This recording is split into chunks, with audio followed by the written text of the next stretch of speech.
हाँ तो दोस्तों, आज हम पढ़ेंगे। आज से हम देखो दोस्तों, जो आपकी साइंस है क्लास 10th आरबीएससी या सीबीएसई, ठीक है, इन दोनों की मैं साइंस स्टार्ट कर रहा हूँ। तो आज हम पढ़ेंगे क्लास 10th साइंस आरबीएससी का chapter number first, food and human health.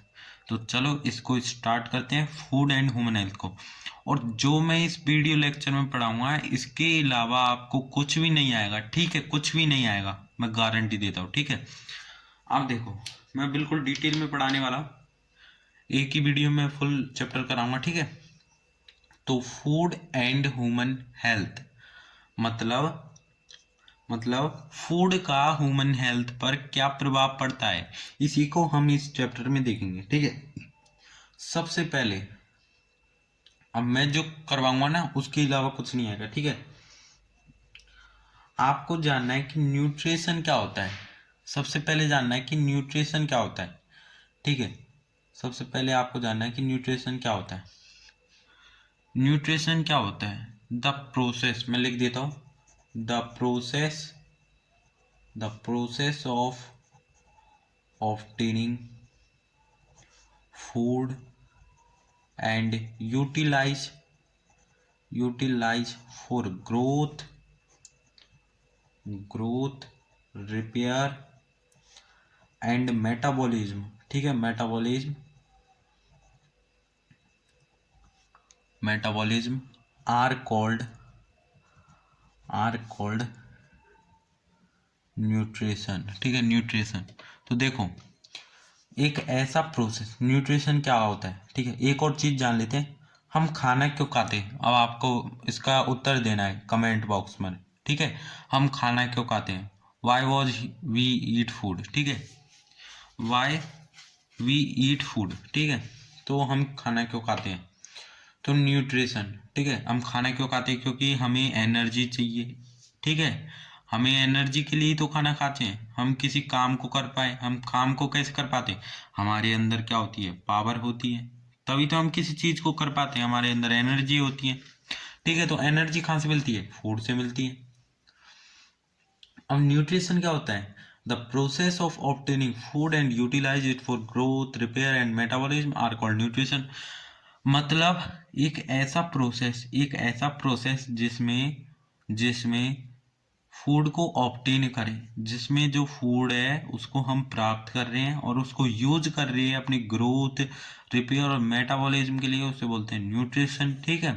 और आपसे बोर्ड एग्जाम में पूछ लिया जाए व्हाट इज न्यूट्रिशन, तो आप लिख देना, एक ऐसा प्रोसेस जिसे हम जो हम खाने को प्राप्त करते हैं, ठीक है। एक ऐसा प्रोसेस जिसमें हम खाने को प्राप्त करते हैं और यूज करते हैं अपनी ग्रोथ, रिपेयर और मेटाबॉलिज्म के लिए, उसे बोलते हैं न्यूट्रिशन। क्या बोलते हैं, न्यूट्रिशन। अब एक न्यूट्रेंट्स वर्ड होता है, न्यूट्रेंट, ठीक है। अब मैं आपको जो आपका दे रखा है ना पैराग्राफ, उसमें से एक एक लाइन मैं आपको बता रहा हूँ, ठीक है, जो इम्पोर्टेंट है। न्यूट्रेंट्स, अब न्यूट्रेंट्स क्या होते हैं, दो substance which provide energy of living organisms are called nutrients, ठीक है।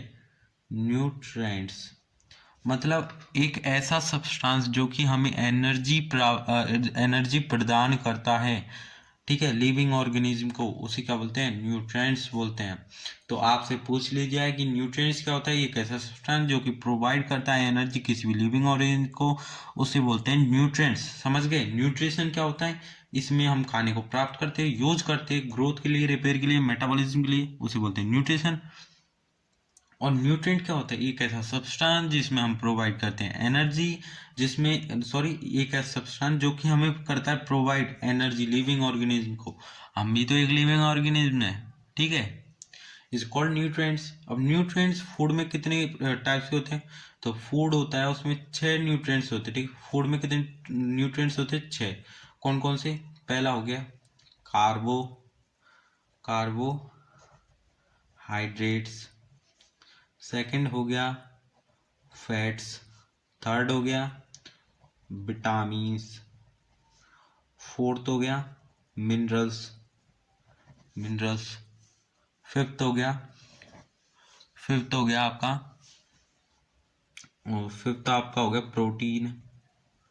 प्रोटीन, और सिक्स हो गया आपका वाटर। ठीक है, वाटर आपके 6 न्यूट्रिएंट है। ठीक है, carbohydrate, fat, vitamin, mineral, protein, water.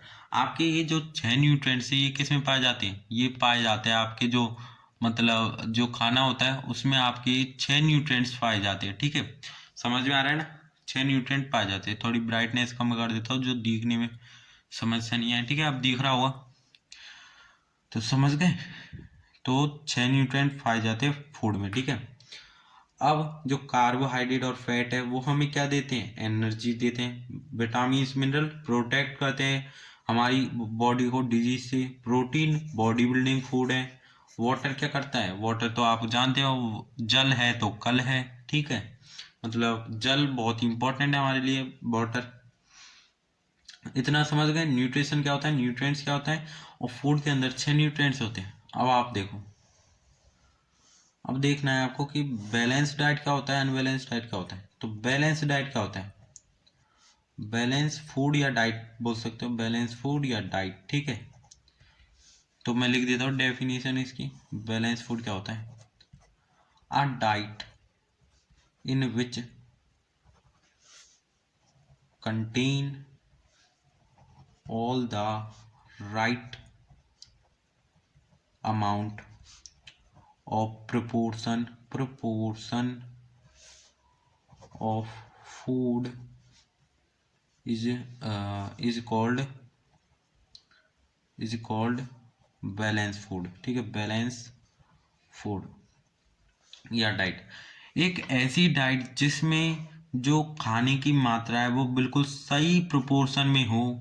ठीक है, तो उसे हम बैलेंस डाइट बोलते हैं। क्या बोलते हैं? Balance diet. तो आप इसकी डेफिनेशन याद कर लेना है। A diet in which contain all the right amount of proportion of food is called balance diet. ठीक है, बैलेंस डाइट हो गया। अब एक और होता है अनबैलेंस डाइट। अनबैलेंस डाइट या फूड भी बोल सकते हो। ये क्या होता है? अनबैलेंस डाइट या फूड क्या होता है? आ डाइट, ठीक है, a diet in which does not contain all the right amount of proportion of food is called balance diet। ठीक है, अब देखो एक ऐसी डाइट, ठीक है, एक ऐसी diet, a diet in which does not contain all the right amount of proportion of food is called unbalanced diet. मतलब ऐसी डाइट जिसमें जो खाने की मात्रा वो सही मात्रा में नहीं हो। ठीक है, खाने की मात्रा सही नहीं हो तो उसे बोलते हैं हम अनबैलेंस्ड डाइट। ठीक है, तो इसमें क्या है, दोनों डेफिनेशन सेम है। इसमें डज नॉट लगा दो। ठीक है, यहाँ पर इन विच कंटेन है, यहाँ पर इन विच डज नॉट कंटेन। ठीक है, तो आपको ऐसे याद हो जाएगी। तो ये हमने देख लिया कि बैलेंस डाइट और अनबैलेंस डाइट क्या होता है। ठीक है, देख लिया ना, इतना देख लिया बैलेंस डाइट और अनबैलेंस डाइट क्या होता है। अब देखेंगे कि माल न्यूट्रिशन क्या होता है। ठीक है, आपका जो अगला टॉपिक दे रखा है वो दे रखा है माल न्यूट्रिशन, और इसके अलावा कुछ नहीं आएगा। ठीक है, और आपको नोट्स चाहिए तो हमारे टेलीग्राम जो चैनल है उस पर ज्वाइन हो सकते हैं। डिस्क्रिप्शन बॉक्स में मैं लिंक डाल दूंगा। ठीक है, तो माल न्यूट्रिशन क्या होता है? माल न्यूट्रिशन क्या होता है? बताओ, माल न्यूट्रिशन क्या होता है? माल न्यूट्रिशन क्या होता है? A long term of deficiency of one or more nutrients in food are called malnutrition. ठीक है, मतलब लंबे समय तक की कमी, डेफिशिएंसी को बोलते हैं कमी, एक या एक से ज़्यादा न्यूट्रिएंट्स की, वो भी फूड में, उसे बोलते हैं माल न्यूट्रिशन। मतलब लंबे समय तक की कमी, एक या एक से ज़्यादा न्यूट्रिएंट्स की फूड में, उसे बोलते हैं माल न्यूट्रिशन। अब जो माल न्यूट्रिशन होता है ना, जो माल न्यूट्रिशन होता है वो तीन टाइप्स का पढ़ेंगे। ठीक है, हम अपनी बुक में पहला पढ़ेंगे हम विटामिन माल न्यूट्रिशन, विटामिन माल न्यूट्रिशन। ठीक है, सेकंड हम पढ़ेंगे प्रोटीन माल न्यूट्रिशन, और थर्ड हम पढ़ेंगे मिनरल माल न्यूट्रिशन। ठीक है, मिनरल माल न्यूट्रिशन, मिनरल, प्रोटीन, विटामिन। ठीक है, ये तीन टाइप्स के हम माल न्यूट्रिशन पढ़ेंगे। तो आपको याद होना चाहिए कि लंबे समय तक की कमी, एक या एक से ज़्यादा न्यूट्रिएंट्स की, वो भी फूड में, उसे हम बोलते हैं माल न्यूट्रिशन। इससे हमें बहुत सारी डिजीज हो सकती है, जैसे क्वासिकोर हो गया, मार्समस हो गया। इनके बारे में अब अभी हम पढ़ेंगे प्रोटीन माल न्यूट्रिशन में। ठीक है, या जैसे नाइट ब्लाइंडनेस हो गया, रिकेट्स हो गया। ठीक है, अब मैं कैसे बोल पा रहा हूँ ये मुझे याद है, कैसे याद है, अभी आप पढ़ोगे ना विटामिन माल न्यूट्रिशन, प्रोटीन, मिनरल, इनमें आपको भी हो जाएगा याद। ठीक है, तो सबसे पहले हम क्या करेंगे, विटामिन माल न्यूट्रिशन पढ़ते हैं। चलो, विटामिन माल न्यूट्रिशन। ठीक है, विटामिन माल न्यूट्रिशन। अब आपकी जो बुक है उसमें एक टेबल दे रखी है विटामिन माल न्यूट्रिशन की। ठीक है, उसमें दे रखा है कि आपको 6 विटामिन दे रखे हैं। ठीक है, उनकी आपको डिजीज दे रखे, साइंटिफिक नेम दे रखे, और उनके सिम्टम्स दे रखे। ठीक है, तो आप बुक खोल के बैठ जाइए, मैं आपको बताता हूँ। देखो, सबसे पहला हमारा विटामिन है विटामिन ए। विटामिन ए का जो साइंटिफिक नेम है, साइंटिफिक नेम इसका है क्या, रेटिनॉल। याद रखना, रेटिनॉल है। अपनी बुक में नहीं दे रखा, लेकिन रेटिनॉल लिखना है। ठीक है, आपको याद करना है रेटिनॉल। और इससे जो डिजीज होती है, डिजीज कौन सी होती है इससे, इससे जो डिजीज होती है वो होती है नाइट ब्लाइंडनेस। ब्लाइंडनेस मतलब रतौंधी, मतलब अंधापन। ठीक है, अंधेरे में। अब सिम्टम्स क्या है इसके, सिम्टम्स। ठीक है, तो इसके जो सिम्टम्स है वो है difficulty, difficulty seeing in dim light.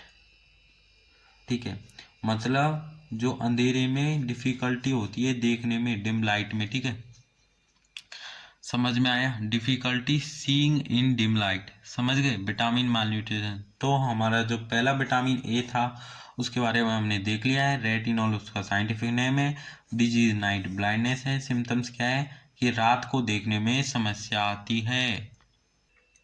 ठीक है, तो हमारा जो विटामिन ए था वो भी हो गया विटामिन ए। ठीक है, अब हम देखेंगे सेकंड जो अपना है विटामिन बी 1। ठीक है, विटामिन बी 1। अब इससे इसका पहले साइंटिफिक नेम देख लेते हैं। इसका साइंटिफिक नेम है थियामाइन। ठीक है, थियामाइन, थायमाइन, साइंटिफिक नेम है थायमाइन। और इससे जो डिजीज होती है, डिजीज अकर होती है, वो होती है वेरी वेरी वेरी वेरी। और इसके जो सिम्टम्स है, ठीक है, सिम्टम्स, इससे वेरी वेरी में क्या होता है कि वीक तो हो जाते हैं मसल्स। ठीक है, वीक, ये लिखा है वीक, वीक मसल्स, जो मसल्स होते हैं वो बिल्कुल वीक हो जाते हैं। एंड नर्व्स, और जो नर्व्स होती है वो भी वीक हो जाती है। मतलब बॉडी में ऐसे लगता है बिल्कुल कि बिल्कुल हाथ पैर टूटते हैं ना, आप बोलते हो कि मेरे हाथ पैर टूट रहे हैं, तो वो क्यों होता है, वो होता है vitamin B 1, thiamine, very very. ठीक है, डिजीज।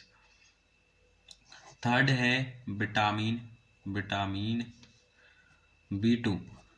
विटामिन बी 2 का जो साइंटिफिक नेम है वो है, साइंटिफिक नेम है राइबोफ्लेविन,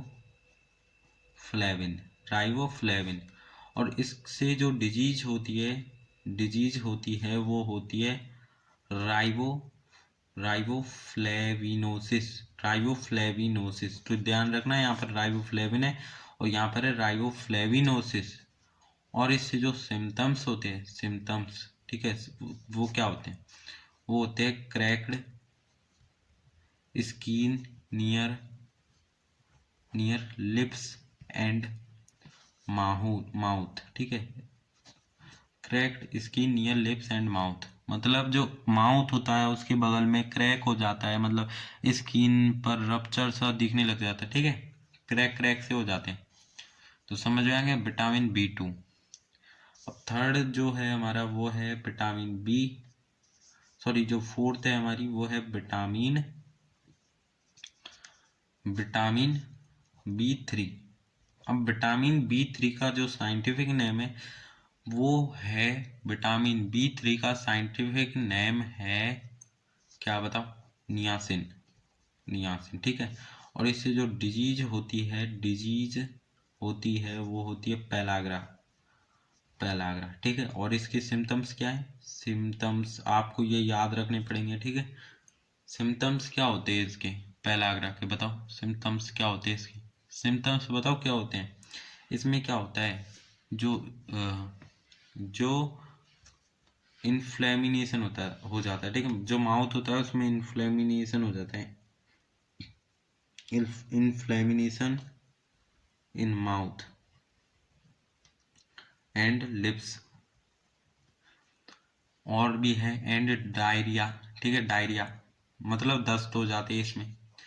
तो ये तो हमने देख लिया। विटामिन B3 का जो साइंटिफिक नियासिन है, डिजीज होते हैं पेलाग्रा, सिम्टम है इन्फ्लेमिनेशन इन माउथ एंड लिप्स और डायरिया, ठीक है, ये देख लेना। फिर अपना जो फिफ्थ आता है वो है विटामिन सी, ठीक है, विटामिन सी, जिसका जो साइंटिफिक नेम है वो है एस्कॉर्बिक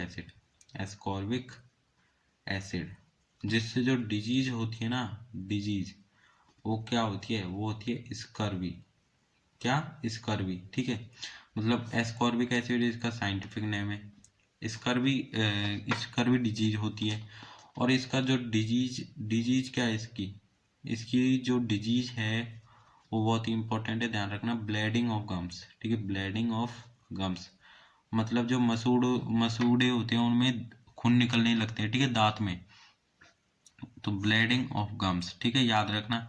एंड वीक टीथ, और जो दांत होते हैं वो कमजोर हो जाते हैं, ठीक है, तो याद रखना है इतनी चीजें। अब हमारे जो लास्ट बचता है वो बचता है विटामिन डी, ठीक है, विटामिन डी। तो ऐसा करता हूँ मैं आपको बोर्ड पर करा देता हूँ, ठीक है। तो आपका जो लास्ट बचता है वो है, एक मिनट, ठीक है, विटामिन डी। अब विटामिन डी का जो साइंटिफिक नेम है वो है कैल्सीफेरोल, और इससे जो डिजीज होती है ना, डिजीज इससे होती है रिकेट, क्या होती है? रिकेट्स, ठीक है, रिकेट्स। और इसके जो सिम्टम्स क्या है इसके जो सिम्टम्स है वो क्या है बताऊं? इसमें क्या होता है, वेंडिंग ऑफ वोन्स हो जाती है, वेंडिंग ऑफ वोन्स, ठीक है, मतलब जो बोन्स होती है, bending of bones of leg, ठीक है, ऑफ लेग्स, तो याद रखना जो लेग्स की जो बोन्स होती है वो बेंड हो जाती है, ठीक है, तो याद रखना है इसमें। अब देखते हैं अपना प्रोटीन माल न्यूट्रिशन क्या होता है, ठीक है। चलो दोस्तों मैं बोर्ड पर पढ़ाता हूँ, ठीक है आपको। तो अब हम पढ़ेंगे प्रोटीन माल न्यूट्रिशन क्या होता है, ठीक है। अब क्या पढ़ेंगे? प्रोटीन माल न्यूट्रिशन, ठीक है, प्रोटीन माल न्यूट्रिशन। तो हम पढ़ेंगे प्रोटीन माल न्यूट्रिशन को, ठीक है। तो देखो प्रोटीन माल न्यूट्रिशन क्या होता है, बेसिकली हमारे अंदर प्रोटीन की मतलब जो प्रोटीन की कमी हो जाती है उसे बोलते हैं प्रोटीन माल न्यूट्रिशन। अब प्रोटीन माल न्यूट्रिशन से दो बीमारी होती है, एक होती है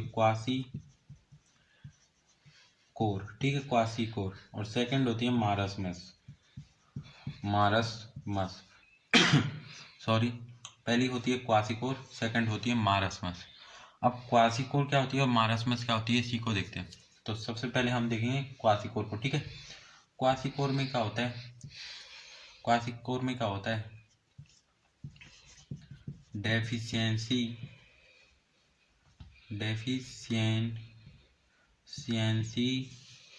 ऑफ प्रोटीन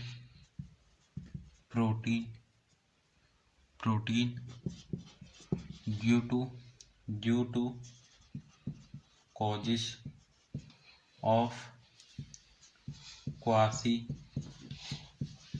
ओरकर, ठीक है। आप लिखते जाओ, देखो डेफिशिएंसी ऑफ प्रोटीन की कमी से क्या हो जाता है, क्वासिकोर हो जाता है, ठीक है।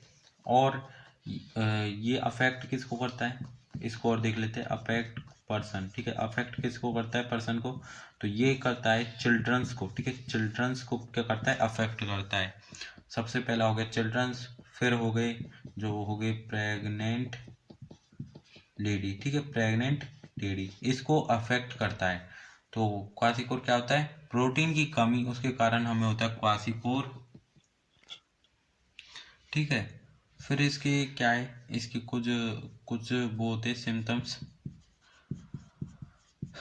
सिम्टम्स होते, क्या क्या है वो, पहला है ब्लोटेड स्टोमक, ठीक है, ब्लोटेड स्टोमक, पहला क्या है, ब्लोटेड स्टोमक है। सेकंड है, पहला ब्लोटेड स्टोमक है, फिर सेकंड जो सिम्टम्स है वो है lack of hunger,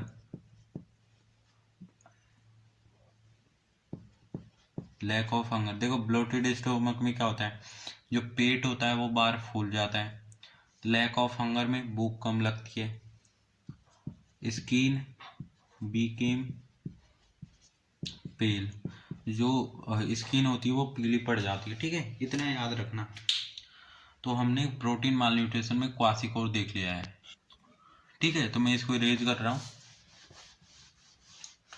protein malnutrition में हमने पहली डिजीज देख ली, पहले देखो क्वासिकोर देख लिया, क्वासिकोर से मतलब किसको अफेक्ट करता है और उसके सिम्टम्स क्या है ये देख लिया।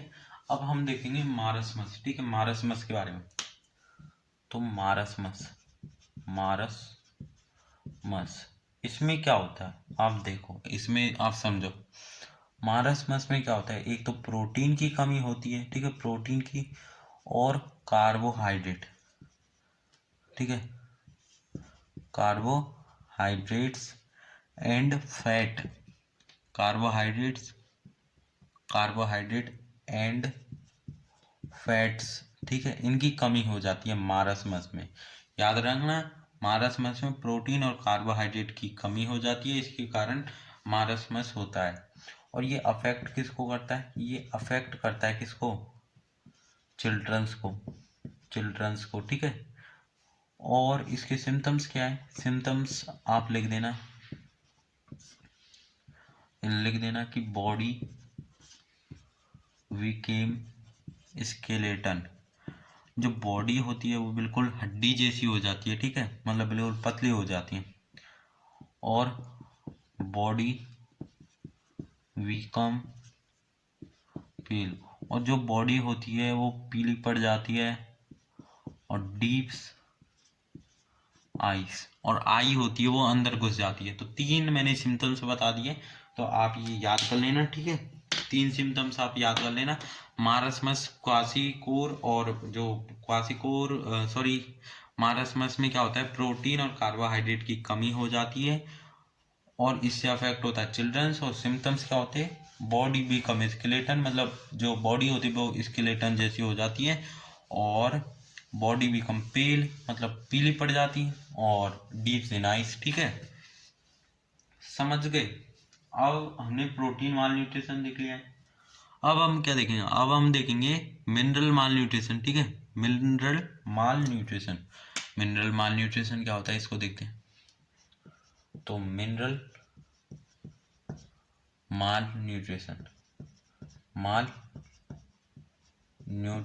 मिनरल माल न्यूट्रिशन क्या होता है इसको देखते चलो। देखो मिनरल माल न्यूट्रिशन में क्या होता है बेसिकली, मिनरल्स की कमी होती है हमारी बॉडी में, ठीक है, मिनरल्स की कमी हो जाती है हमारी बॉडी में। तो मिनरल्स की कमी हो जाती है हमारी बॉडी में। अब वो कौन कौन से मिनरल है, जैसे हमें दे रखा है एक आयरन, आयरन एक मिनरल है, इसकी कमी से क्या हो जाता है, इसकी कमी से हो जाता है एनीमिया, ठीक है, एनीमिया। तो ध्यान रखना, एनीमिया, एनीमिया हो जाता है इसकी कमी से। सेकंड, आयरन दे रखा है पहला। सेकंड दे रखा है हमारी में आयोडीन। आयोडीन से कौन सी होती है, वो होती है गोइटर, ठीक है। और एक और दे रखा है वो है कैल्शियम। कैल्शियम इससे कौन सी हो जाती है, इससे हो जाती है weak bones and weak teeth. देखो अब समझाता हूं मैं। आयरन की कमी से एनीमिया, मतलब आयरन की कमी से खून कम हो जाता है अंदर, ठीक है, जो खून के रेड ब्लड सेल्स होते हैं वो कम हो जाते हैं।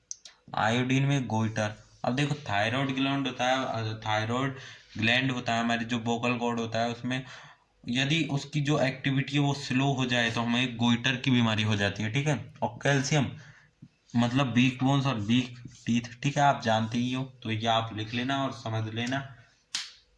अब आपको मिनरल माल न्यूट्रिशन में कोई दिक्कत नहीं होगी। तो अब मिनरल माल न्यूट्रिशन हमने देख लिया, अब हम चलेंगे वाटर के बारे में, ठीक है। अगला हमारा टॉपिक है वाटर। चलो वाटर के बारे में देखते हैं। देखो वाटर के बारे में देखेंगे, ठीक है। अब वाटर के बारे में समझेंगे। अब देखो आपको क्या याद करना है कि वाटर जो है, वाटर जो है वो तीनों स्टेट में पाया जाता है। आपको पता है तीनों स्टेट में पाया जाता है। कौन कौन सी में, पहली है लिक्विड, गैस और सॉलिड, ठीक है। मतलब लिक्विड में भी पाया जाता है, गैस में भी और सॉलिड में भी, ठीक है। पहली चीज आपको ये याद रखनी है। और डॉक्टर हमें एडवाइस देता है, कौन, डॉक्टर, कि एक दिन में कितने गिलास पानी पीना चाहिए, एक दिन में कितना पानी पीना चाहिए। तो हमको एक दिन में 7 से 8 गिलास, ठीक है, 7 से 8 गिलास पानी पीना चाहिए वाटर, ठीक है, 7 से 8 गिलास, तो याद रखना। अब जो तीसरा क्वेश्चन बन सकता है इससे वाटर से, ठीक है, इतने ही बनेंगे और तो बनेंगे नहीं कुछ, और आपके में दे नहीं रखा है। अब देखेंगे हम इसकी प्रॉपर्टीज क्या होती है वाटर की, ठीक है। तो आपको पहले ये लिख लो या आप इसको समझ लो, ठीक है, बाद में लिख लेना, पहले आप इसको समझ लो फिर आप इसको देख लेना। तो अब हम देखेंगे इसकी प्रॉपर्टीज, प्रॉपर्टीज क्या होती है, तो देखेंगे properties, properties of water. Water की प्रॉपर्टीज क्या होती है बताओ। वाटर शुड बी बैलेंस, सबसे पहले बैलेंस होना चाहिए, ठीक है, बैलेंस्ड होना चाहिए। बैलेंस मीन्स जो उसकी पीएच है, जो उसकी पीएच है वो कितनी होनी चाहिए, 7। ये हम जो चैप्टर नंबर 5 है एसिड बेस एंड सॉल्ट, उसमें पढ़ेंगे पीएच क्या होती है, ठीक है। तो वाटर जो है वो बैलेंस होना चाहिए, ठीक है। सेकंड, कलर लेस होना चाहिए, कलर लेस मतलब water should be colour less, और ऑड लेस होना चाहिए, ठीक है, ऑड लेस होना चाहिए। और fourth, water should be free from all impurities, ठीक है, इम्प्योरिटीज मतलब जो पानी है वो सभी गंदगी से दूर होना चाहिए, मतलब पानी जो है बिल्कुल साफ सुथरा होना चाहिए, उसमें कोई भी कीड़ा नहीं होना चाहिए, ठीक है। और वाटर शुड वी क्लीन, ठीक है, क्लीन होना चाहिए, साफ होना चाहिए। तो ये मैंने आपको प्रॉपर्टी बताई दी है वाटर की, 5 प्रॉपर्टी बता दी है, इतना आप याद कर लीजिए, ठीक है। इतना ही पूछेगा, 5 से ज़्यादा तो वो आएंगे नहीं, ठीक है, 4 पूछेगा 5 पूछेगा। तो आपने प्रॉपर्टीज याद कर ली। अब प्रॉपर्टीज के बाद देखते हैं हम कि जो गंदे पीने से हमारे अंदर कौन सी बीमारी होती है, ठीक है, मतलब कंटामिनेटेड वाटर, उसके बारे में देखेंगे। अब देखो कंटामिनेटेड वाटर के बारे में देखेंगे हम। कंटामिनेटेड वाटर, या हम इसको पॉल्यूटेड वाटर भी बोल सकते हैं, ठीक है।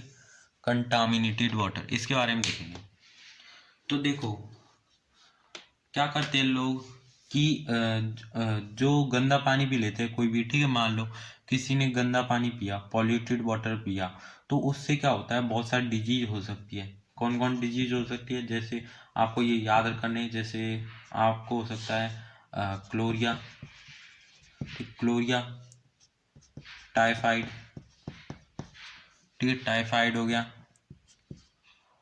और प्रोटोजा होगा, प्रोटोजा, बैक्टीरिया हो गया, बैक्टीरिया, वायरस, ठीक है, इतने आपको याद रखने नाम। अब देखो पानी में एक कीड़ा पाया जाता है, ठीक है, उसका नाम है, पानी में एक कीड़ा पाया जाता है, उसका नाम याद रखना, ड्रैकुन कुलुस मेडिनीसियस, ठीक है। ये कीड़ा पाया जाता है किसमें, पानी में, गंदे पानी में, ठीक है। अब ये क्या करता है, ये यदि गंदा पानी पी लिया और उसमें ये कीड़ा निकला, तो इससे जो डिजीज होती है वो होती है नारू डिजीज, ठीक है। तो आपसे पूछा जा सकता है कि नारू डिजीज किस कीड़े के कारण होती है, तो वो होती है ड्रैकुनकुलोस मेडिनीसियस, ठीक है। तो समझ गए। अब देखो जो हमारा राजस्थान है उसमें 2000, मतलब हमारा जो राजस्थान है उसमें 2000 से क्या नहीं आए, ड्रैकुनकुलस के मेडिनेसिस के पेशेंट नहीं आए। तो जो WHO ने उसे फ्री फ्रॉम कर दिया है, किससे, नारू डिजीज से, ठीक है। मतलब नारू डिजीज अपने राजस्थान में नहीं है, लेकिन ये जो साउथ अफ्रीका होती है ऐसी कंट्री में पाया जाता है, ठीक है। तो चलो आगे देखते हैं। हमने देखो वाटर के बारे में देख लिया, प्रॉपर्टीज ऑफ वाटर देख लिया, और गंदे पानी से कौन कौन सी डिजीज होती है, ठीक है, इनके बारे में देख लिया। अब हम देखेंगे कि ओबेसिटी क्या होती है, ठीक है, ओबेसिटी क्या होती है। अब देखो ओबेसिटी क्या होती है, ठीक है, ओबेसिटी क्या होती है, अपना जो नेक्स्ट पॉइंट है वो है ओबेसिटी। ओबेसिटी क्या होती है, देखो क्या होता है ओबेसिटी में, ये कंडीशन होती है जिसमें जो फैट है वो एक्यूमुलेट हो जाता है बॉडी में। तो मैं लिख देता हूँ, a condition in which fats are accumulate in body, ठीक है, is called obesity, ठीक है। ये एक ऐसी कंडीशन जिसमें जो फैट्स है वो एक्यूमुलेट हो जाता है, मतलब कलेक्ट हो जाता है बॉडी में, ठीक है। अब इतना समझ में आ गया कि एक ऐसी कंडीशन जिसमें हम फैट को एक्यूमुलेट कर लेते हैं बॉडी में, उसे बोलते हैं ओबेसिटी। अब ओबेसिटी में कुछ चीज होती है, बॉडी मास इंडेक्स, ठीक है, body mass index. Body mass index क्या होता है, यदि आपसे पूछ लिया जाए कि बॉडी मास इंडेक्स क्या होता है, तो बॉडी मास इंडेक्स होता है the ratio of human weight, ठीक है, human weight and human height, ठीक है, ये होता है। तो आप इसकी डेफिनेशन भी लिख देना, body mass index is the ratio of human weight and human height. तो ह्यूमन वेट होता है केजी अपॉन हाइट होती है मीटर, ठीक है, केजी अपॉन मीटर। तो समझ गए, बॉडी मास इंडेक्स आपकी ये दे रखा है। अब आपको मतलब ज़्यादा, और मतलब आपको ओबेसिटी हो गई है, तो ये पता कैसे पड़ेगा, तो ये आपको पता चलेगा बॉडी मास इंडेक्स से। कैसे, देखो आपको अपनी जो वेट है वो यहाँ पर लिख देना है, और यहाँ पर आपको क्या कर देना है, आपको हाइट बतानी है, ठीक है, ह्यूमन वेट और ह्यूमन हाइट, इन दोनों का जो रेशियो आएगा वो आपकी ओबेसिटी बता देगा, बॉडी मास इंडेक्स। यदि आपकी जो ओबेसिटी है वो 25 हो जाती है, ठीक है, या 25 से ज़्यादा होती है, तो उस कंडीशन को बोलेंगे हम प्री ओबेसिटी।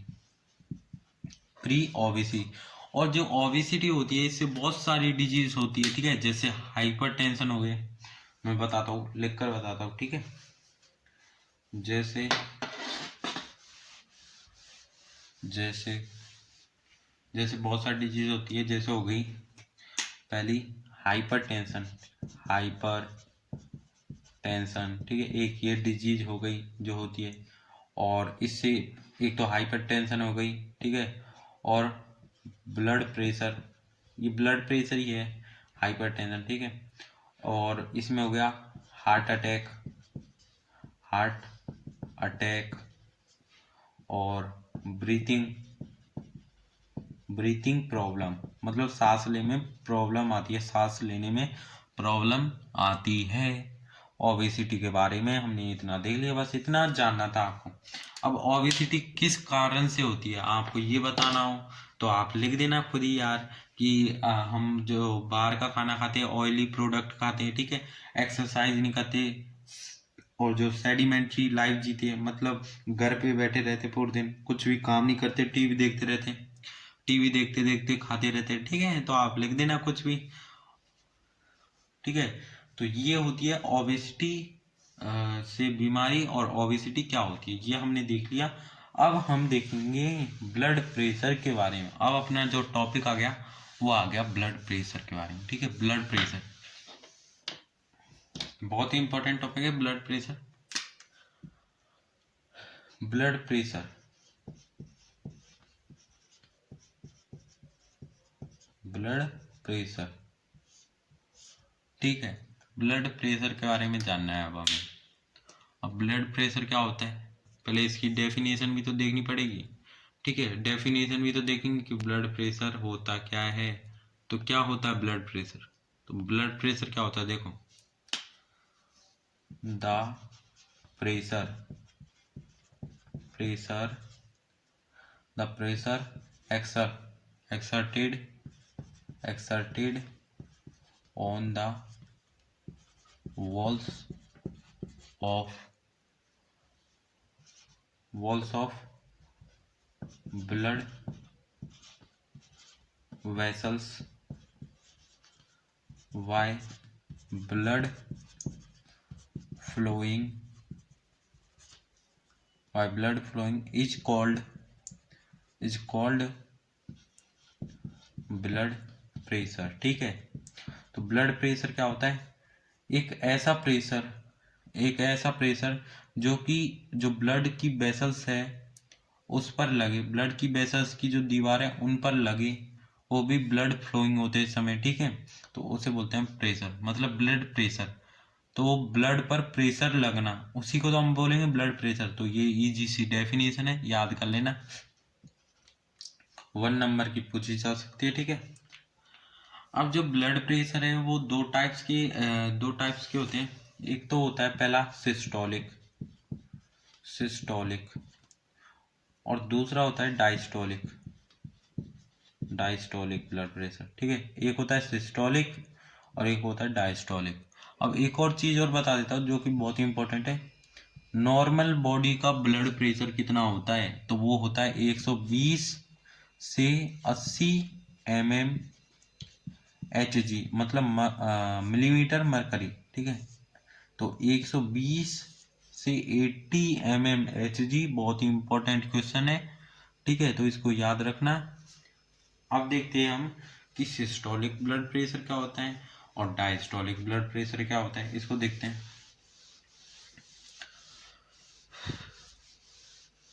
ठीक है। तो सबसे पहले देखते हैं हम सिस्टोलिक ब्लड प्रेशर क्या होता है। सिस्टोलिक ब्लड प्रेशर क्या होता है, तो द प्रेशर ड्यूरिंग, पहले मैं डेफिनेशन लिख रहा हूं, the pressure during contraction of left ventricle, ठीक है, left ventricle is called systolic blood pressure. मतलब एक प्रेशर के समय जब कॉन्ट्रैक्शन होता है लेफ्ट वेंट्रिकल का तो उसे बोलते हैं हम सिस्टोलिक ब्लड प्रेशर, ठीक है। और जो सिस्टोलिक ब्लड प्रेशर होता है वो कितना होता है, वो होता है जो सिस्टोलिक ब्लड प्रेशर होता है वो हमेशा हाई होता है, ठीक है, हाई होता है। कितना होता है, 120 mmHg होता है, ठीक है। और डायस्टोलिक में क्या होता है, डायस्टोलिक में इसका उल्टा है, ठीक है। आपको देखो सिस्टोलिक बता दिया, अब डायस्टोलिक में यहाँ ही लिख देता हूँ। तो अब देखेंगे हम डायस्टोलिक, ठीक है, डायस्टोलिक। अब डायस्टोलिक में क्या होता है, उसमें हम कॉन्ट्रैक्शन देखते थे, इसमें क्या होता है, इसमें होता है रिलैक्सन, ठीक है, रिलैक्सन, रिलैक्स हो जाता है, relaxation, relaxation of left ventricle is called diastolic blood pressure, ठीक है, डायस्टोलिक, डायस्टोलिक ब्लड प्रेशर। और जो सिस्टोलिक था उसमें हाई होता था और इसमें क्या होता है, इसमें लो होता है, ठीक है। उसमें 120 mmHg होता था और इसमें कितना होता है, इसमें होता है 80 mmHg, ठीक है। इसमें लो होता है, इसमें 80 mmHg होता है। समझ गए सिस्टोलिक क्या होता है, डायस्टोलिक क्या होता है। बहुत ही इजी से कॉन्सेप्ट थे, तो सिस्टोलिक और डायस्टोलिक अब आपको समझ में आ गए होंगे, ठीक है। सिस्टोलिक क्या होता है, डायस्टोलिक क्या होता है। अब हम समझेंगे, अब हम समझेंगे कि हाइपरटेंशन क्या होता है और हाइपोटेंशन क्या होता है, बहुत ही इंपॉर्टेंट है वो भी, ठीक है। हाइपरटेंशन और हाइपोटेंशन, तो हाइपरटेंशन और हाइपोटेंशन, पहला हाइपर टेंशन, हाइपर टेंशन क्या होता है, ठीक है। और हाइपोटेंशन क्या होता है, मैं लिख देता हूँ हाइपोटेंशन। अब देखो हाइपर और हाइपो, हाइपर मीन ज्यादा, ठीक है, और हाइपो मीन कम, ठीक है, हाइपो मीन्स कम। तो इसकी डेफिनेशन होगी when the blood pressure, when the blood pressure continuously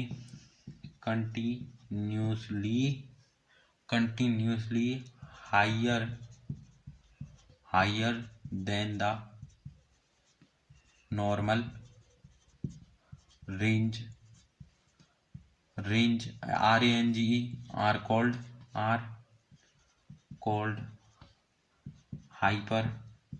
hyper tension, ठीक है। एक बार मैं लिख देता हूँ डेफिनेशन, फिर आपको समझ में आ जाएगा दोनों। फिर when the blood pressure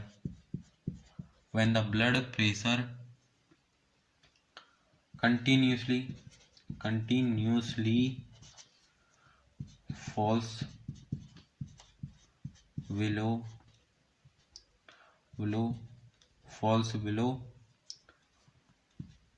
is called, ठीक है, फॉल्स बिलो नॉर्मल रेंज, यहाँ भी आएगा नॉर्मल रेंज, ठीक है, नॉर्मल रेंज आर कॉल्ड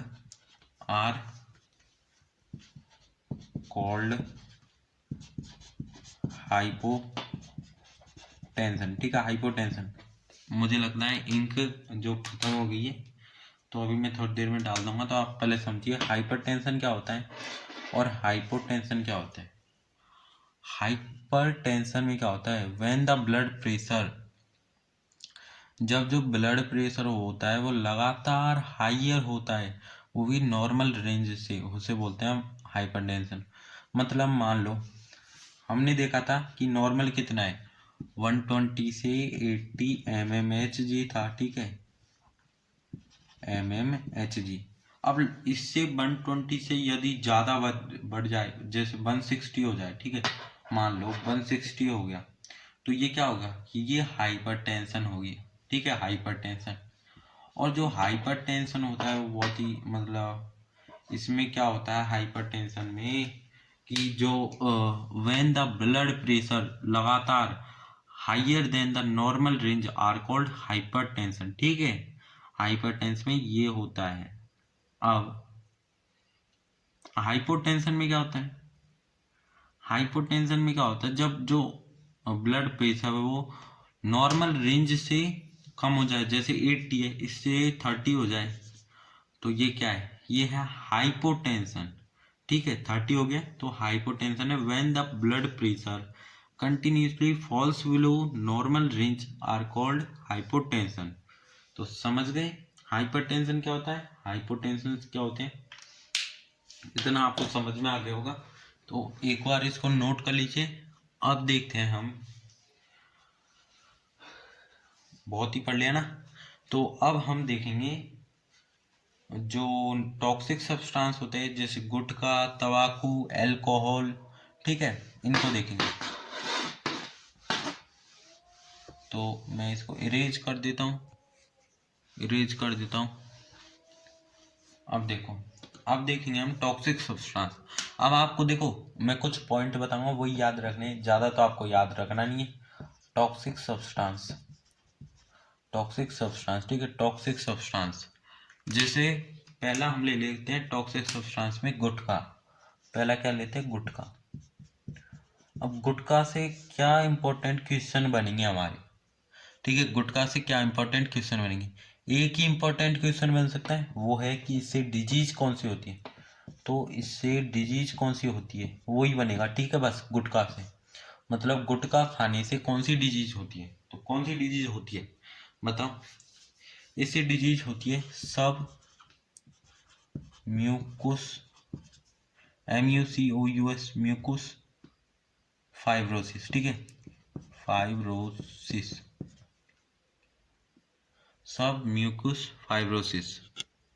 देखो इसकी स्पेलिंग थोड़ी अलग है, सब म्यूकुस, ठीक है, इसकी स्पेलिंग है सब म्यूक्यूस, ठीक है, सब म्यूकुस, सब म्यूकुस, सब म्यूकुस फाइब्रोसिस। देखो मैं आपको आपकी बुक में भी दिखा देता हूँ, आपकी बुक में दे रखा है सब म्यूकुस फाइब्रोसिस, यहाँ पर दे रखा है आपको, ठीक है, यहाँ पर देख लेना आप अपनी बुक में। इससे एक ही सबसे मतलब एक ही बनेगा, जो क्वेश्चन बनेगा, ठीक है, एक ही क्वेश्चन बनेगा कि इसे डिजीज क्या होगी, ठीक है। बस गुटखा में आपको ये याद रखना है। सेकंड, सेकंड आ जाता है अपना तंबाकू, ठीक है, तोबैकू, तोबैकू, इसकी स्पेलिंग जरूर याद रखना, तोबैकू की, ठीक है। इसमें गलत कर देते हैं, तो तंबाकू में क्या बनेगा, सबसे पहले बनेगा कि तंबाकू का जो प्लांट है उसका नाम क्या है, उसका प्लांट का नाम है निकोटीना टोबैकम, ये प्लांट का नाम है, ठीक है, प्लांट का नाम तो निकोटीना टोबैकम है। और ये जो प्लांट है ये किस फैमिली का प्लांट है, तो ये फैमिली का प्लांट है सोलेनेसी, बहुत ही इंपॉर्टेंट क्वेश्चन है, ठीक है, सोलेनेसी का प्लांट है, एक्सप्लेन भी यही है, सोलेनेसी, ठीक है। अब एक और क्वेश्चन बन सकता है कि जो तंबाकू होता है, ठीक है, तंबाकू, अब इसका जो ये प्लांट होता है, इनके जो लीव्स होते हैं, जो पत्ते होते हैं, उनमें उनमें कितना परसेंट निकोटीन पाया जाता है। देखो इनके पत्तों में निकोटीन पाया जाता है जो कि हार्मफुल सब्सटेंस है, ठीक है, जो हमारे लिए, ठीक है, टॉक्सिक सब्सटेंस है। कितना पाया जाता है, 1 से 8%, ठीक है, निकोटीन पाया जाता है इनके पत्तों में। तो पहला क्वेश्चन क्या बना था, कौन सा प्लांट है, तो ये पहला क्वेश्चन। दूसरा कौन सी फैमिली का है। तीसरा निकोटीन 1 से 8 पाया जाता है, क्या पाया जाता है, निकोटीन, निकोटीन, ठीक है, निकोटीन पाया जाता है। अब देखो, अब क्या बन सकता है, इतने क्वेश्चन बनेंगे, ठीक है, इतने क्वेश्चन बनेंगे अपने तंबाकू से। अब आपको क्या करना है, आपको इसके हार्मफुल इफेक्ट समझने हैं, तंबाकू के हार्मफुल इफेक्ट क्या होते हैं। तो पहले आप एक बार ये समझ लीजिए कि गुटखा से डिजीज होता है सबमिकस और फाइब्रोसिस, और तंबाकू से होता है निकोटीना टोबैकम। और सबमिकस फाइब्रोसिस में क्या होता है, जो अपना जो माउथ होता है ना वो ढंग से खुल नहीं पाता, क्योंकि जो इसके जो जॉ होते हैं वो बिल्कुल हार्ड हो जाते हैं, ठीक है। आपको तो ये याद रखना है सब म्यूकोस फाइब्रोसिस, ठीक है। तो बस अब इतना याद कर लिया। अब क्या करेंगे, अब पहले मैं इसको इरेज कर देता हूँ, इसको इरेज कर देता हूँ। अब आ जाता हूँ मैं हार्मफुल इफेक्ट ऑफ तंबाकू, ठीक है, जो अपना टोबैको, तो वह कुछ चल रहा था। इसके हार्मफुल इफेक्ट देखेंगे। तो हार्मफुल इफेक्ट क्या है, पहला इफेक्ट क्या है हार्मफुल। तो पहला जो हार्मफुल इफेक्ट है वो ये है कि इसमें क्या होता है, पॉसिबिलिटी होती है कैंसर की, ठीक है, कैंसर की किस में, लंग्स में, थ्रोट में और माउस में, ठीक है, इन जगह पर कैंसर हो सकता है, मतलब पॉसिबिलिटी रहती है, संभावना। पहला हार्मफुल इफेक्ट ये है।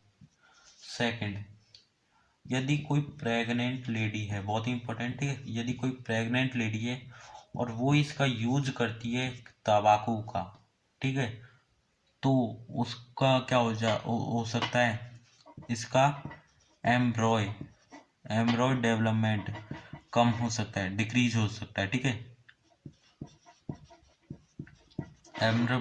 जो एम्ब्रॉयड डेवलपमेंट है डिक्रीज हो सकता है, ठीक है। और अब जो थर्ड जो हार्मफुल इफेक्ट है वो है, मैंने बताया था कि जो तंबाकू होते हैं उनके पत्तों में निकोटीन पाया जाता है, ठीक है, और जो कि क्या करता है, जो तंबाकू में निकोटीन प्रेजेंट होता है वो क्या करता है, वो देखो क्या करता है, increase the thickness of walls of arteries which increase the heart beat and blood pressure. देखो ये जो तंबाकू है, ठीक है, तो इसमें निकोटीन पाया जाता है, निकोटीन मैंने आपको बताया था। और निकोटीन क्या करता है, जो इसकी मोटाई होती है ना, जो ब्लड की जो बॉल्स होती है, जो ब्लड वेसल्स होती है, जो ब्लड वेसल्स होती है, और वेसल्स में कौन सी, आर्टरीज, ठीक है, आर्टरीज जो ब्लड वेसल्स आर्टरीज होती है, इसकी बॉल्स को कैसा बना देती है, थिकनेस बनाती थी है, मोटा बना देती है, जिसकी वजह से क्या होता है, जिसकी वजह से हमें ब्लड प्रेशर की प्रॉब्लम हो जाती है। तो ये तीन हमने पढ़ी, ठीक है, और आप बुक में पढ़ लेना। पहला कैंसर हो सकता है लंग्स, थ्रोट, माउथ में, प्रेग्नेंट लेडी लेती है तो एम्ब्रॉय डेवलपमेंट डिक्रीज हो सकता है, तंबाकू में निकोटीन प्रेजेंट होता है, जो कि जो ब्लड वेसल्स होती है, मतलब आर्टरीज होती है, उसको थिकनेस उनकी बॉल्स को मोटा बना देता है, जिसकी वजह से हमें ब्लड प्रेशर की प्रॉब्लम हो सकती है, ठीक है। इतना समझ में आ गया, इतना समझ में आ गया। अब इतने क्वेश्चन बनेंगे, ठीक है, अपने। और एक और इसका जो लास्ट, मतलब एक और जो इसका लास्ट हार्मफुल इफेक्ट है वो है कार्बन मोनोऑक्साइड प्रेजेंट होती है सिगरेट में, जो कि रेड ब्लड सेल को डिस्ट्रॉय कर देती है, ठीक है, इतना याद रखना, ठीक है। यदि रेड ब्लड सेल्स हमारी बॉडी में डिस्ट्रॉय हो जाएंगे तो ऑक्सीजन की क्या हो जाएगी, कमी हो जाएगी, तो याद रखना इतना, ठीक है। तो मैं इसको इरेज कर देता हूँ। ये हमने देख लिया है तंबाकू के बारे में। और एक दोस्तों मैं एक आपको बताना भूल गया था कि जो अपना ब्लड प्रेशर था, ठीक है, ब्लड प्रेशर में तीन चीज़ और रह गई थी। ब्लड प्रेशर बहुत ही इंपॉर्टेंट है, जो कि ब्लड प्रेशर में देखो एक इंस्ट्रूमेंट होता है जिससे हम ब्लड प्रेशर को क्या करते हैं, मेजर करते हैं, उसका नाम है स्पिग्मोमेनोमीटर, ठीक है, स्पिग्मोमेनोमीटर। ये एक इंस्ट्रूमेंट है जिसके द्वारा ब्लड प्रेशर, जो इंस्ट्रूमेंट मेजर किया जाता है, ठीक है, मेजर किया जाता है ब्लड प्रेशर इसके द्वारा। और फर्स्टली सबसे पहले जो ट्रांसफर किया था ना, मतलब ब्लड प्रेशर, सॉरी, जो मेजर किया था सबसे पहले एक हॉर्स का किया था ब्लड प्रेशर, ठीक है, मेजर किया था। और किसने किया था, वो किया था हमारे जो स्टेफन हेल्स, ठीक है, स्टेफन हेल्स, ये एक साइंटिस्ट है स्टेफन हेल्स, इन्होंने ब्लड प्रेशर किया था। और ब्लड प्रेशर को डिफाइन किसने किया था, ठीक है, ये लास्ट क्वेश्चन है, डिफाइन किया था कैप्लन वाइसा ने, ठीक, कैप्लन वाइसा ने। तो एक्सप्लेन से ये एक बार मैं देख लेता हूँ कि जो कैप्लन है उसकी एक्सप्लेन, जो कैप्लॉन है उसकी एक्सप्लेन होगी कैप्लॉन, ठीक है, मतलब ये एच नहीं आएगा, ठीक है, इसमें मुझे लग ही रहा था कि ये थोड़ी गलत है, तो कैप्लॉन इसमें ये होगा, ठीक है, CAP CAPLON, इसने डिफाइन किया था क्या, ब्लड प्रेशर को। तो याद रखना, ठीक है, इतना याद हो गया। अब देखो ब्लड प्रेशर के बारे में इतना देख लिया। अब हम क्या देखेंगे, अब अल्कोहल के बारे में देखेंगे। अल्कोहल के बारे में एक ही चीज जानिए, इसका मेन कंपोनेंट क्या है अल्कोहल का, ठीक है। अल्कोहल से एक एक क्वेश्चन बन सकता है, वो क्या बनेगा, थर्ड जो है हमारा वो है एल्कोहल, ठीक है, एल्कोहल। एल्कोहल, एल्कोहल से क्वेश्चन क्या बनेगा, इसका मेन कंपोनेंट क्या है। तो इसका जो मेन कंपोनेंट है वो है C2H5OH, C2H5OH, ठीक है, ये मेन कंपोनेंट है, इसको हम बोलते हैं एथाइल एल्कोहल, ठीक है, एथाइल एल्कोहल, यहाँ से बन सकता है। बस आपको एल्कोहल में इतना ही पढ़ना है बस, ठीक है। और इसके हार्मफुल इफेक्ट बता देना अल्कोहल के, वो तो आप खुद भी बता सकते हो। जैसे ये हमारे कोऑर्डिनेट सिस्टम को क्या कर देता है, अफेक्ट करता है, ये हमारे ब्रेन को अफेक्ट करता है, ये हमारे नर्व्स को अफेक्ट करता है, ठीक है। और इससे जो डिसबैलेंस बनता है वो इकोनॉमिक कंडीशन में बनता है, ठीक है। और एक ही बहुत ही इंपॉर्टेंट बात है अल्कोहल के बारे में, देखो जैसे ही अल्कोहल ड्रिंक करता है कोई, और वो ड्रिंक करेगा तो जो अल्कोहल है वो कहाँ जाएगी, वो अल्कोहल है ना, वो जाएगी आपके लीवर में, ठीक है, वो लीवर में जाती है, ठीक है, लीवर में चली जाती है। और लीवर को एसिटैल्डिहाइड ये एक टॉक्सिक सब्सटेंस है जिसमें कन्वर्ट कर देती है। मतलब हम बोल सकते हैं after drinking alcohol it reaches the liver and there it converted into acetaldehyde which is a poisonous material, ठीक है। तो अल्कोहल के बारे में हमने देख लिया, बहुत ही इंपॉर्टेंट था, ठीक है। अब एक जो हमारा टॉक्सिक सब्सटेंस बच जाता है वो है ओपियम। ओपियम के बारे में देख लेते हैं, ओपियम के बारे में देख लेते हैं। तो थर्ड है वो है ओपियम, ओपियम, ठीक है, थर्ड कौन सा है, थर्ड है ओपियम। अब ओपियम में क्या होता है, सबसे पहले आपको याद रखना है इसका साइंटिफिक नेम, मतलब ओपियम का जो साइंटिफिक नेम है प्लांट का वो है पापावर सोमनीफेरियम, पापावर सोमनीफेरम, ठीक है, papaver somniferum.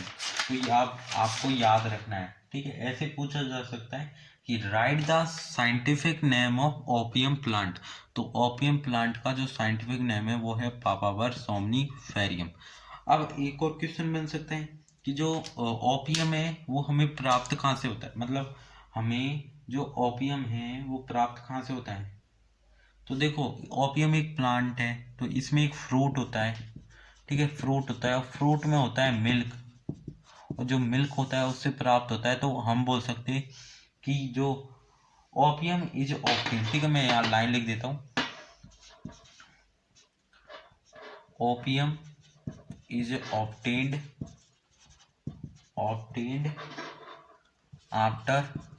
After drawing raw fruit milk, ठीक है, raw fruit milk of opium plant, ठीक है। तो आप पढ़ लीजिए, ओपियम प्लांट हमें प्राप्त होता है drawing raw fruit milk of opium plant, मतलब जो फ्रूट होता है उसमें एक मिल्क होता है जिससे हमें प्राप्त होता है। तो इस लाइन को याद कर लेना, opium is obtained after drawing raw fruit, opium हमें प्राप्त होता है बाद में जो ड्राइंग होता है रॉ फ्रूट होता है उसके दूध से, ठीक है। तो ये याद रखना है आपको।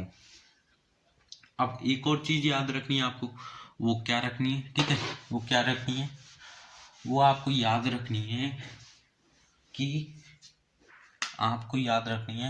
कि जो अपना मतलब LSD, एक ये साइन मतलब LSD है, LSD इसकी फुल फॉर्म क्या होगी, इसकी फुल फॉर्म होगी लाइजर्गिक एसिड डाइट लेमाइट, ठीक है। इसकी क्या होगी, ये साइंटिफिक सॉरी इसकी ये फुल फॉर्म होगी, तो ये आपको याद करनी है, ठीक है, याद रखनी है। अब एक और चीज, ओपियम में कितने टाइप्स के एल्कोलॉइड पाए जाते हैं? ओपियम में 30 टाइप्स के एल्कोलॉइड पाए जाते हैं। उनमें से कुछ नाम दे रखे जो कि इम्पोर्टेंट है आपके लिए। दो इम्पोर्टेंट है, कौन कौन से? एक है मोरफाइन, एक है कोडाइन, ठीक है, कोडाइन। मोरफाइन और कोडाइन ये यूज किए जाते हैं एक मेडिसिन बनाने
और एक और है कि जो artificial colour of fennel and mixing lead chromate and yellow soil in turmeric, और जो अपना जो वो होती है ना हल्दी, उसमें टर्मेरिक में क्या मिलाया जाता है, येलो मिट्टी मिलाई जाती है, ठीक है, ये मिलाया जाता है। अब आपको ये इम्पोर्टेंट है, ये यहाँ से और यहाँ तक, कि इंजेक्शन यूज होता है वेजिटेबल्स के लिए। क्यों होता है? क्योंकि वो बिल्कुल साफ सुथरी दिखे, और वो किसका सॉल्यूशन होता है, वो होता है कॉपर सॉल्यूशन, ठीक है। और कॉलीफ्लावर को हम बिल्कुल ब्राइटली दिखाने के लिए एक स्प्रे करते हैं, वो करते हैं सिल्वर नाइट्रेट। तो कॉपर सॉल्यूशन और सिल्वर नाइट्रेट, इन दोनों को याद रखना, ठीक है, बहुत ही इंपॉर्टेंट है। और ये बाकी आप पढ़ लेना, ठीक है, ये ज़्यादा इंपॉर्टेंट नहीं है। अब यहाँ से और यहाँ तक इम्पोर्टेंट है। इसमें क्या है, प्रिवेंशन ऑफ फूड एडल्ट्रेशन, एक ये फुल फॉर्म है, आप इसको याद कर लेना, ठीक है, प्रिवेंशन ऑफ फूड एडल्ट्रेशन। देखो, प्रिवेंशन ऑफ फूड एडल्ट्रेशन, यहाँ से यहाँ तक आप खुद कर लेना। Prevention of food adulteration, PFA की आपको फुल फॉर्म पूछी जा सकती है, ठीक है। और 1954 में ये एक्ट बना था इंडिया में कि बस आपको इतना ही याद करना है, ठीक है। अब इतना आपने याद कर लिया कि PFA की फुल फॉर्म क्या है, और 65 फूड आइटम मतलब फूड पर आइटम पर क्या लगा रखा है, वो लगा कर रखा है एक्ट, ठीक है। उन पर मतलब कोई एडल्ट्रेशन नहीं होना चाहिए। यदि किसी किसी बिजनेसमैन ने अपने फायदे के लिए वो किया, तो उन्हें क्या मिलेगी, सजा मिलेगी, ठीक है। तो ये यहाँ से यहाँ खुद पढ़ लेना, ज़्यादा इम्पोर्टेंट नहीं है। अभी जो मैंने पढ़ाया वो इम्पोर्टेंट है, ठीक है। तो बस अपना ये चैप्टर कंप्लीट होता है, ठीक है, एक ही वीडियो में। तो अपना चैप्टर नंबर 1 कंप्लीट हो गया। और आपके क्वेश्चन आंसर है, मैं इसके लिए अलग वीडियो बनाऊंगा, ठीक है। तो इसको मैं करा दूंगा आपके। जैसे देखो, अभी हमने पढ़ लिया था scientific name of opium plant Papaver somniferum, ठीक है, इसको हम अभी देखेंगे बाद में। तो बाय दोस्तों, वीडियो अच्छी लगे तो लाइक और सब्सक्राइब करें और शेयर करें।